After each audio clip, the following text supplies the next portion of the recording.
Hello, this is Guru for Torado, the Pekiti-Tirsia Kali system, and for this series of videos, I'm going to go over some double knife work actually. But I'm going to first start with the single knife basic mechanics, and then we'll do the double knife, and then we'll do kind of like something more dynamic.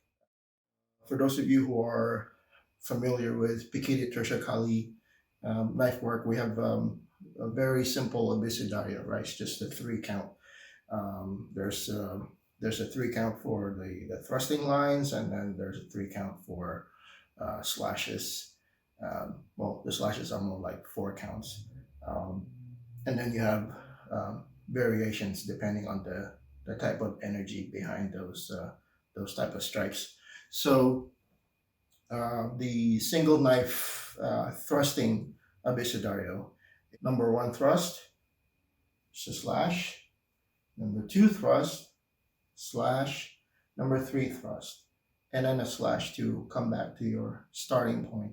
Now, right now I'm not using the knife. I mean, I have the knife in my hand, but you know, uh, let's say you don't have a knife yet and you're just getting used to the motions, do it with your empty hand, right?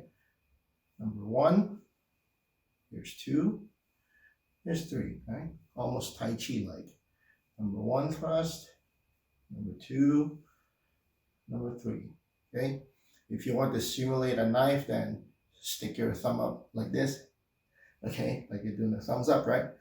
And pretend that's the knife point. So with your thumb, thrust, one, slash, thrust number two, slash, thrust number three, and then slash, okay? Now the index points are important, okay, because this will help you understand the full range of motion and exactly where and how close you can get your hand to your body without cutting yourself.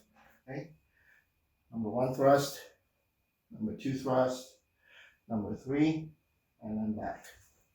Okay, number one, number two, number three, and then back.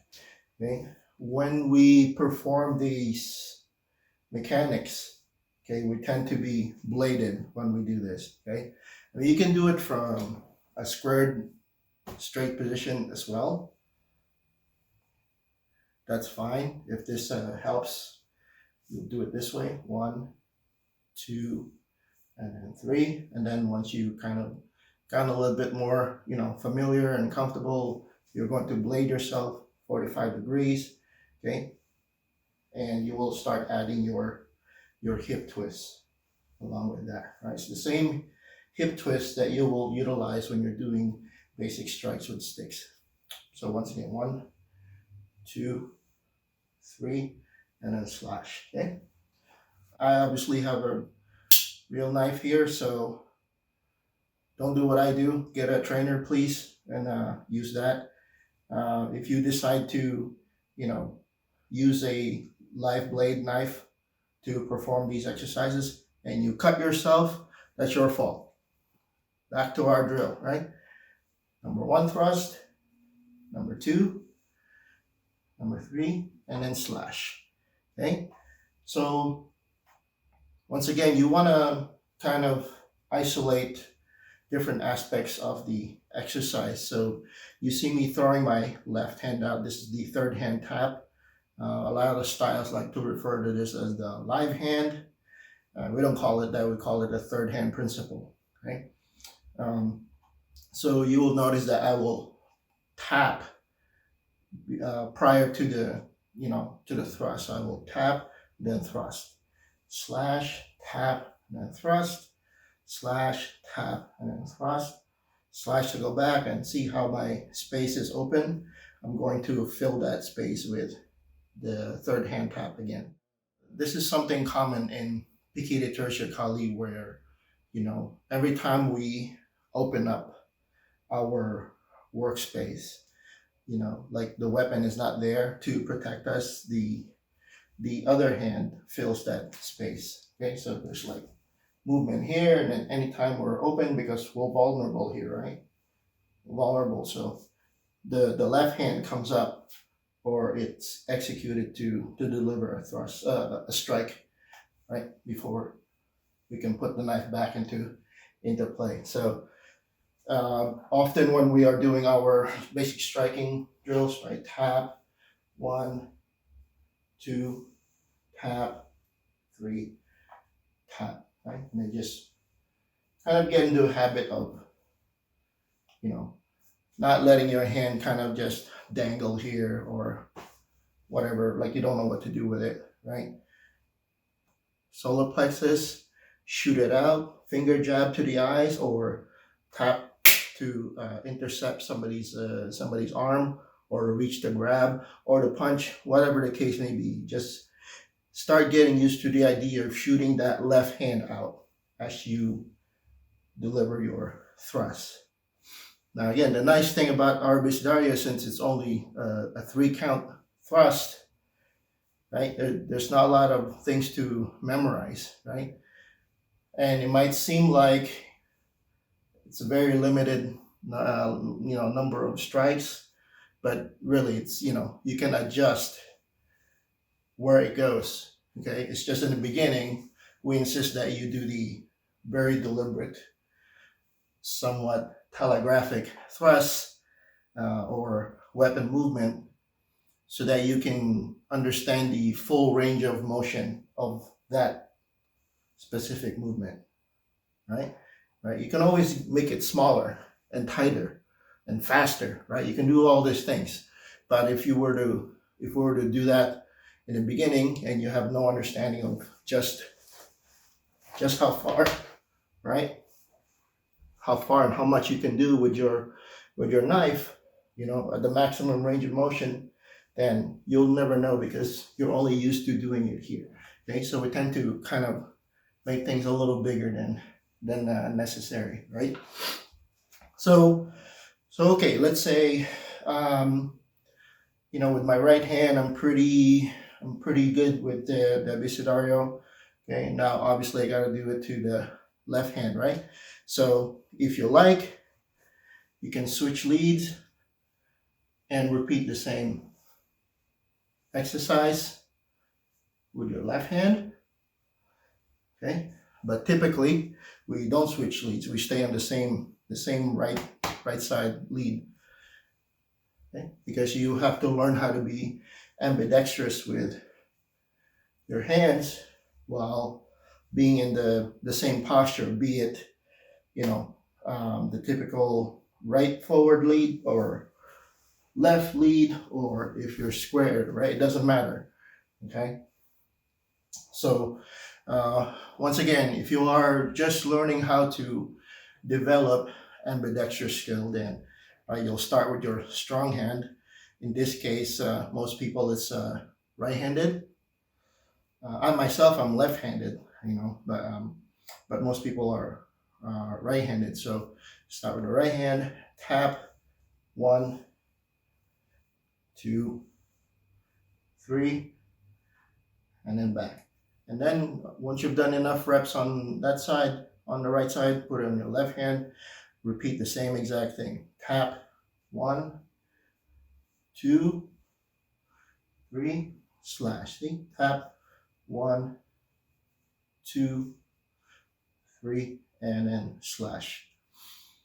Again, when you are delivering these thrusting lines, okay, you have to be very specific, especially in the beginning. Later on, when you know what you're doing, do what you want, right? It's like firearms training, okay? You have to learn how to first handle your firearm safely, have the proper grip before you start playing with unholstering and presenting your weapon and doing those kinds of drills, right? So it's we treat knife work in a very similar manner. So okay, so I'm pretty good now with my abecedario, right? Thrusting lines, slash, switch, 1, 2, 3, slash, 1, 2, 3, slash, 1, 2, 3, slash. Okay. Obviously, there's no footwork right now. We're just focusing on, hand mechanics. You also notice when I switch hands, right, the knife, and basically I clap my hands together, and that's how I transfer to the other hand, right? I don't do this. I don't do any funky twirling. That's a really good way of losing your knife. Okay, it's very simple. Okay, put the empty hand towards your knife hand, and then just put the knife in that other hand.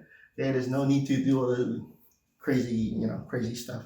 So even here, when I'm switching from right to left, see, I complete the entire thing, and then I'm focusing on being clean.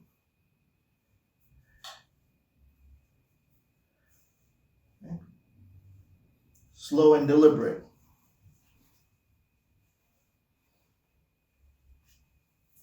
Okay. So, okay, now that I have familiarity with being able to do the abecedario with either right hand or left hand, now it's a good time to put a second knife on my empty hand now. So again, the thrusting lines for double knife, they're pretty much the same, right? This is number 1 on the right. This is number 1 on the left. This is number 2 on the right, number 2 on the left, number 3 on the right, 3 on the left. So when I now do the 1, 2, 3 thrusts with the double knife, and I'm leading with the right hand, right? Just like before, when you saw me jabbing with my previously empty left hand, I'm going to now knife jab with that left hand, right? So jab, 1, 2 is 2 thrusts. So you got this 1 thrust, another thrust, okay? And then that vertical slash, again, you're kind of opening up. So you're going to fill this space previously with your tapping hand, but now you're going to fill it with a knife jab, right? So you transfer over, knife jab, and then thrust. And now you are, right? Now you're going to be on this side. So you jab right, thrust with the left, thrust, thrust, slash, jab, and then thrust. Again, I'm using real knives. Please use trainers, okay? Unless you're already kind of at the same level where you can, you can safely use a real knife. But yeah, please use a trainer. So back and forth, okay? If I'm thrusting with the right hand, my left hand will be posted on my solar plexus, or my left knife will be posted on my solar plexus, okay? And then vice versa if I'm thrusting with the left knife. So again, it might be worth kind of practicing this indexing. It's funny, again, this movement here, it's, you'll see the same thing in firearms training, but because you have your empty hand going to your, midsection or your belly or here somewhere, right? For lifting the shirt, and you're concealed and everything, and then the other hand draws, and then you punch out. So this motion right here, it's very, very similar, and I found it interesting that I learned when I started learning firearms later on that this is a very similar movement. So, right, just learning to index, right, replace there. Same thing for trying to understand what hand is on top when you're doing the number 2 line. You just kind of do this. See. So back to the exercise. Okay, thrusting with the right hand. Jab, thrust, slash, thrust, thrust, slash again, jab, thrust across the neck or the eyes. Now you are posted here. Jab, thrust, slash, thrust, thrust, slash, jab, and then thrust. Back to here. Right. So again, in the beginning, if you need to be kind of more robotic about it or mechanical, you know, if it helps you coordinate everything properly, then I say go for it, you know, because once you, right, again, once you've, you know, your body is, you know, used to it and you understand how to move and coordinate your weapons, right, then you can start assuming all these cool postures, you know. But in the beginning, it might be necessary to kind of start like this, right? Right? Because one of the worst things that you can do is, you know, you're so, you know, in a rush to get to the tactical execution of whatever knife, and you know you're letting your mechanics kind of you know, fall apart in favor of just being fast, you know, and you know, it just develops a lot of bad habits. So start developing good habits early on. Okay. So like I said, once you kind of right, you've understood the basic mechanics, right, from a more squared up posture. Now assume a bladed posture, your left leg to the back, or step forward with your right leg and then turn your body 45 degrees, and now you assume what we call the bladed posture. Okay, so you know, you see how my lead hand is directly in front. If I simply raise it, see, it covers the center, right? But because I'm bladed, it's, you know, kind of makes the target on me a little smaller, right? A little narrower.